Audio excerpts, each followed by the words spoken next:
Earlier this year, I took the plunge into the vintage bicycle world with this, my 1952 CWS Federation men's bicycle. It was June or July this year. I've made videos about it on the channel if you want to see, and I've had so much fun out of it. Done plenty of 10 to 30 mile round trips. The 30-mile round trip was a long one. I've only done that once, I think, and whether I'll do that again, I'm not sure, because these old bikes, it's an all-steel frame. This one weighs 22 kilograms, so if anyone knows anything about cycling, that is a lot for a bike. So I've had this for a few months now, and I really love the style of the vintage Roadster, but I've also always really liked the look of the drop handlebars, other vintage bikes, and these things always snowball. Once I bought one tin, I had to buy loads of other tins. Once I had one shed here, I had to go and buy another shed. So it's the same with bikes, and earlier today we've picked up another vintage bicycle, and it's another CWS. So in today's video I will be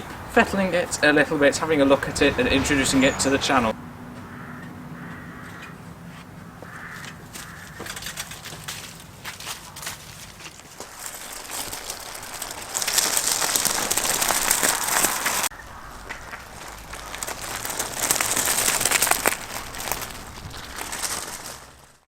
And here it is. I think this is just the coolest thing. So before I do any fettling and some of my own modifications, which will be very, very minimal to this particular vintage bicycle, we'll just have a little talk about what it actually is. So, while there are no badges seemingly on this frame, the previous owner who I bought it off earlier today did a bit of research. It's got a frame number on it, and it is indeed a CWS, just like that bike over there. But whereas that bike dates from 1952, this bike dates from 1927, so it's a super early pre-war bicycle, which is just so cool. The main difference really from a pre-war bicycle and a post-war bicycle is, post-war you have the Sturmey Archer shifter mounted on the handlebars like on the CWS here, and pre-war, I'll put a little clip up of this, you have this lovely Sturmey Archer 3-speed shifter mounted on the top tube here. That one's a 4-speed, which I'm told is actually quite a rare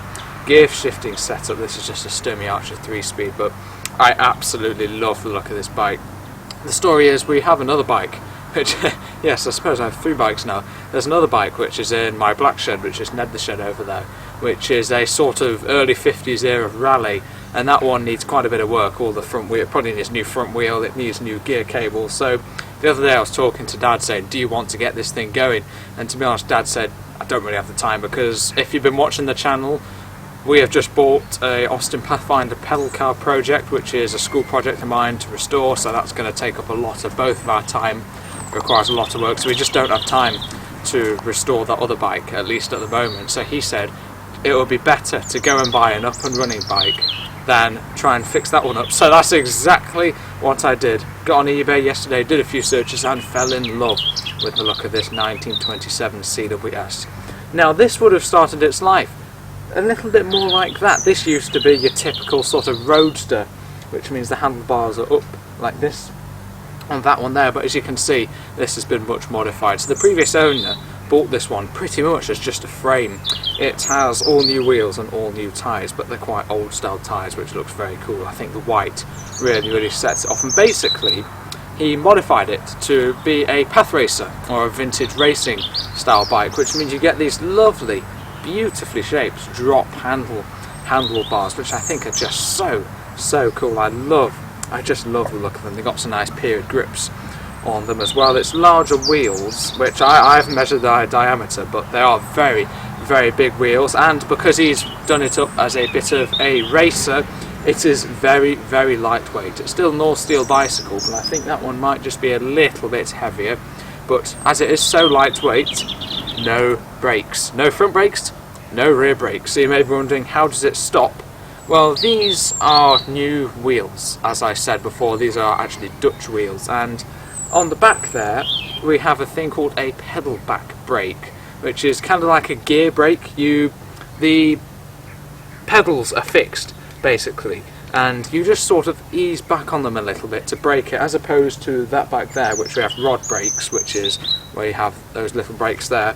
This one, you pedal back very slightly, and it works. It actually brakes, so it just brakes the rear wheel, so it's obviously got far less stopping capability of that bike over there, which has, when compared to an average modern bike, no stopping capability. So I'm going to have to be very, very careful while riding this in terms of braking it, because as it only brakes the rear wheel, it's obviously not effective really, and also it means the rear wheel can lock up, so you might start to slide. But I've been riding bikes like a lunatic on the gravel here, more modern bikes obviously, for years, so hopefully I'll be able to deal with that should it happen. But it's just one of the many quirks of buying such an early bike like this. 1927 is a really, really early bike, so it's not a period racer but a later recreation, and I think it is very, very nicely done. Super cool looking thing, this bike. Coming around the back of the bike, we can see the rather complicated, I presume, setup where the hub and pedal back brake is encased within the sort of where the rear wheel hub is. Obviously it's a pre-war bike, and bikes up until the 1960s had the sort of hub gear change where you have to stop pedalling, leave, then start pedalling again, as opposed to today where you have a derailleur where you just keep pedalling and it doesn't really work if you don't pedal. So it's very, very interesting how it's all encased in here, so that's quite unusual. We've got this lovely Powell Hamner, Dad's just coming back in the Jaggy XJ8, this beautiful paired reflector which was actually original to the bike. The previous owner found this reflector on the bike before he did his sort of resto mod with the drop handlebars and all these cool wheels and racing bits and bobs. We've got a beautiful original Brooks leather saddle here. I've lowered it just a little bit because I'm about 5'9" at the moment, I'm 16, so it was just a little bit high. The frame is 24 inches, so that's now at the best ride height for me really, as I do tend to get quite a bit of use out of this one, so it's important I get that right. It's actually so much more comfortable than it probably looks. You are very hunched over with the drop pedal, the drop handlebars around the front, but it's actually a really lovely bike to ride. I haven't had it out properly yet, but I'm really looking forward to, because I think it's just going to be a beautifully smooth bike to ride. As I said, all the frame's original and all the paint is original as well. If you've been watching the videos here at CarTraction and OCC, that's Dad's channel, Old Classic Car, you'll know we are absolute suckers for a bit of patina and a bit of oily rag, and this just fits the bill. It's obviously a black frame originally. There's, in places like this, there's not much of the original paint left. Probably shouldn't be leaning on the CWS 52 tyre with my nice jumper on. But yes, the paint is totally original, what's left of it at least, so that will come up really, really nicely. Most people, or quite a few people, the untrained people maybe, would say it looks really, really bad and rusty, it's got hardly any paint on it, but we're not like that here. With an oily rag, bit of WD-40, which I'll do in this video, that will just come up lovely. So that's one of the first jobs I'll do, and I'm going to keep saying in this video, but the stance of this bike, I think, just looks fantastic. We've got the very traditional style Roadster just behind me here, and the 52 one, and I've wanted a drop handle bike like this for quite a while, and just the very sort of thin, lightweight tubing of the frame, it's all steel as I've said, combined with the lovely old retro sort of style Zeppelin tyres. It's just, the look is absolutely perfect, I think, and well, I enhanced that a bit in today's video with an interesting lamp on the front, which I'll mention later on in this video, and a bit of an oily rag treatment, which should bring up what's left of the original paint really, really nicely.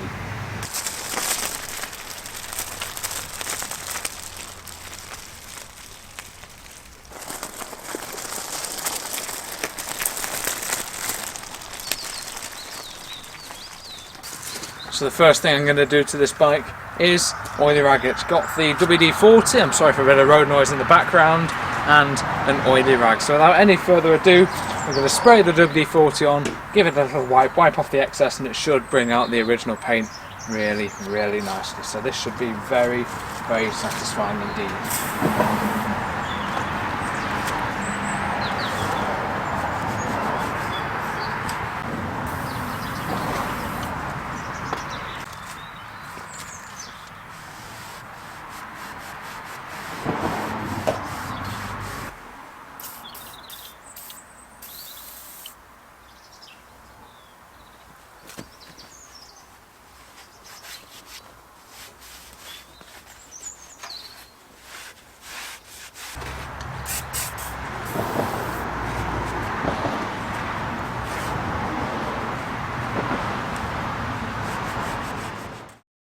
So that is the bike, or at least all the frame of the bike, the original 1927 frame, all nice and cleaned up with a little bit of oil. Not much paint left, but it's got such a cool sort of rat rod look.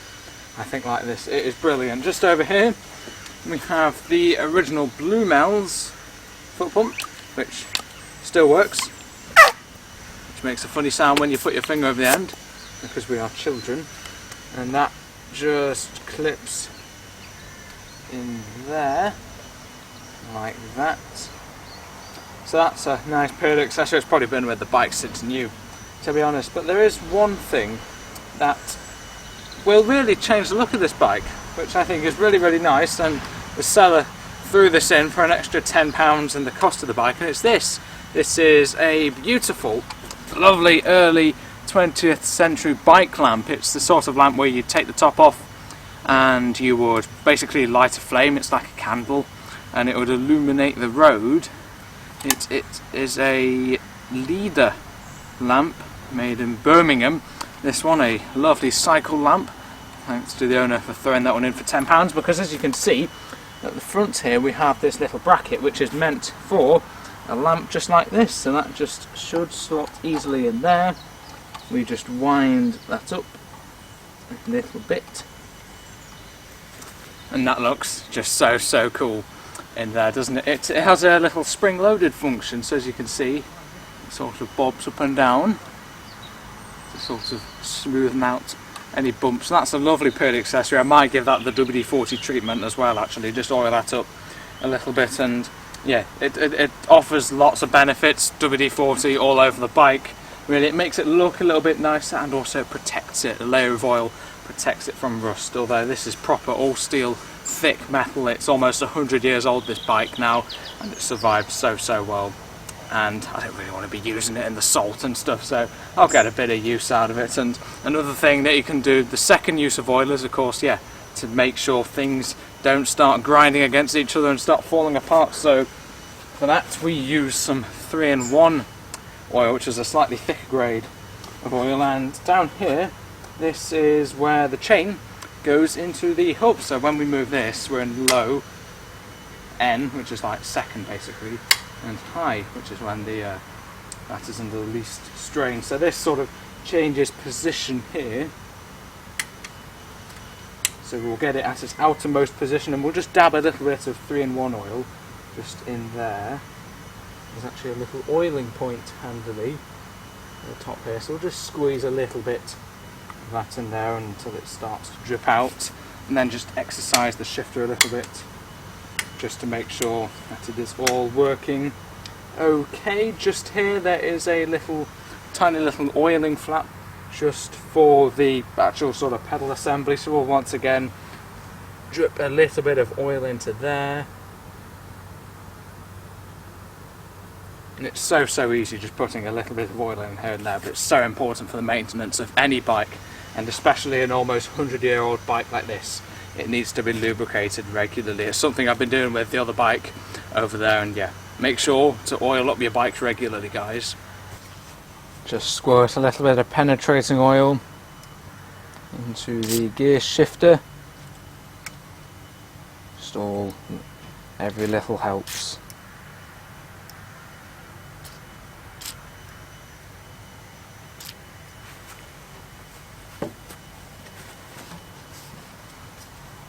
It was shifting okay already, but it's just worth doing it.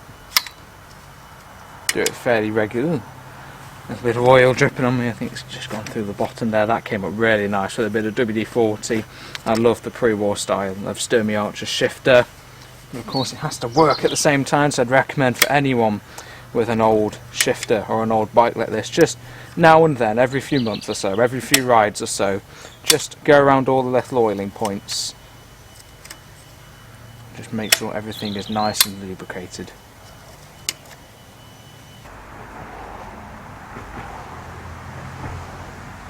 So Dad, what have you got in your hand? I have some Flexolan lanolized leather dressing, which has been in stock for about 30 years.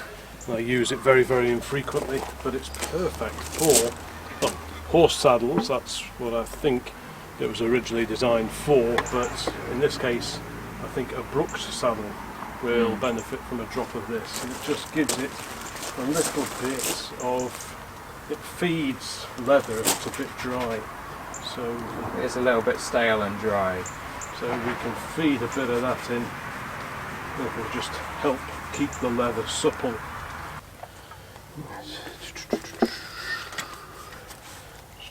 Keep it nice and oily and just slop it on. You can't really go too wrong, I don't think. So just slop it on and let it soak in. And that should just help it along a bit. Obviously don't sit on it straight away. No, I've got decent trousers on actually. That makes a change. So if there's any cracks, like it's a bit delicate round here, so we'll get a good soaking of it in there and on these bits here, and then we should, where these rivets are here, we'll just douse it on there. Bob's your uncle.